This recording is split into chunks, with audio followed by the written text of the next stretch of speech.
पाहिजे. पण आज पुरोगामी न्यायी असणाऱ्या या महाराष्ट्रामध्ये 8 ते 12 बलात्कार प्रति दिवसाला होतात. कुठे गेली माझ्या राजाची शिकवण? अहो, जर फक्त विचार करा, तेच राजे आज प्रत्यक्षात इथं आले. प्रत्यक्षात नाही, फक्त विचारच करा. राजे जर प्रत्यक्षात इथं उतरले तर त्यांना काय वाटेल त्यांच्या या स्वराज्याबद्दल, त्यांनी निर्माण केलेल्या या राज्याबद्दल ते काय कल्पना करतील? अहो, लाज वाटली पाहिजे, लाज. एखाद्या परस्त्रीकडे वाकड्या नजरेने बघताना आधी महाराज डोळ्यासमोर आले पाहिजे. पण तसं होतच नाही. काय करावं?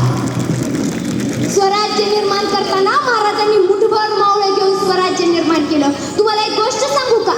आपल्या, तुमच्या, आमच्या सर्वांच्या स्वराज्याची सुरुवात ही पुण्यामधून झाली. पण महाराजांची स्वराज्यामध्ये एकच आज्ञा होती की भाजी त्या देठाला सुद्धा हात लागला नाही पाहिजे. याच काळामध्ये शेतामध्ये रानडुकरांनी ऊत आणला होता. त्याच वेळी मासाहेबांनी एक योजना आखली. त्यांनी सांगितलं, जो कोणी त्या रानडुकराची शेपूट घेऊन येईल ना, त्याला मी सोन्याची मोहर देईन. आणि 1, 2, 3 बघता बघता बघता अनेक मावळे पुढे आले. आणि अशीच गडद अंधाराची वेळ होती. पहारेकरांना एक लहान मुलगा पळत घड्याळाच्या दिशेने येताना दिसला. त्यावेळी त्यांनी त्या बाळाला विचारलं, काय रे बाळा, आज गडाकडे काय काम काढतो? त्यावेळेस तो म्हणला, काही नाही, मला मासाहेबांनी भेटायचे. त्यावेळेस ते म्हणले, बाळा, आता गड्याचे दरवाजे बंद झाले, तू इथून परतून जा. तो म्हणला, नाही, मी मासाहेबांनी भेटल्याशिवाय इथून कुठंच जाणार नाही. गर्दा वाढू लागला. मासाहेब बाहेर आले. मासाहेबांनी त्या बाळाला विचारलं, बाळा, आज काय काम काढलं माझ्याकडे? त्यावेळेस तो म्हणला, मासाहेब, तुम्ही योजना टाकली होती का नाही? बघा, मी एक मारून आणले, आता मला तुम्ही काहीतरी द्या. त्यावेळेस मासाहेब म्हणले, तुला सोन्याची मोहर पाहिजे? त्यावेळेस तो म्हणला, नाही नाही मासाहेब, मला सोन्याची मोहर नग, फक्त तुमच्या स्वराज्याचा मावळा बनवा, तीच माझी स्वराज्याची मोहर.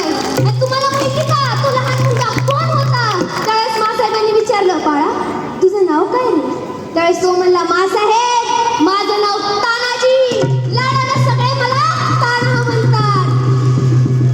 दोन खिंडीचे पावनखिंड करणारे बाजीप्रभू देशपांडे, मुरारबाजी, शिवा काशी, कान्होजी जेते अशा अनेक मावळे एकत्र आले आणि स्वराज्य निर्माण केलं. महाराज विधर्मी नव्हते. असं म्हणतात की महाराज विधर्मी होते, ते धर्माला मानत नव्हते. असं मुळीच नाही बरं का. महाराजांना धर्माबद्दल आदर होता. महाराजांनी मुघलांविरुद्ध लढा दिला असंही म्हणतात. नाही, महाराजांनी मुघलांच्या सुलतानशाही विरुद्ध विरोध केला. आज कित्येक तरी मावळे सुद्धा मुस्लिमच होते ना. मग आज तुमच्या आमच्यामध्ये महाराजांच्या 395व्या जयंतीला आज आपण मागे का पडतोय? महाराजांचा विचार घेण्यामध्ये आपण मागे का पडलो? तुम्ही मला सांगा ना. अहो, महाराज फक्त आज्ञा देत नव्हते, तर त्याची सक्त अंमलबजावणी करत होते. आज तसे सरदारही नाही. सरदार नाही म्हणलं तसं घोडदळ तर कुठे? घोडदळ नसलं तरी आवाज ऐकू येतो ना. तसं मोटारदळ आहे बरं का. आणि हे मोटारदळ आणि हे नवे सरदार गावोगावी भेटी देतात, तिथं सांगतात आम्ही असं करू तसं करू. ते निवडणुकापुरतेच का वर्षभरापुरते त्यांनाच नाही. म्हणून महाराजांना म्हणता येईल, सत्तेची ती ढाल होती, निष्ठेची तलवार, वीरतेचा भाला होता, हर हर महादेवचा नारा होता, सह्याद्रीची साथ होती, घोड्याच्या टपांचा नाद होता, कडे कपारी फिरत होता, मर्द मराठ्याचा वाघ होता, मर्द मराठ्याचा वाघ होता. तुम्ही मला सांगा, आता शिवजयंती येते, इथं किती जणांना शिवाजी महाराजांचं चरित्र पूर्णच माहिती? एक ना एक दिवस माहिती आहे त्यातलं. मी तारीख विचारते, तुम्हाला वर्ष सुद्धा माहिती. असा एकही जण इथं नाही, फक्त एक ताईनंच हात वर केला. वा, हीच महाराजांची शिकवण. अहो, तुम्हाला महाराज अंगीकारता येत नसतील तर महाराजांचा एक गुण तरी घ्या. गुण नसेल तुम्हीच विचारा, स्वतःच्या मनाला विचारा. स्वतःलाच लाज वाटते मला महाराजांचा मावळा म्हणून घ्यायला.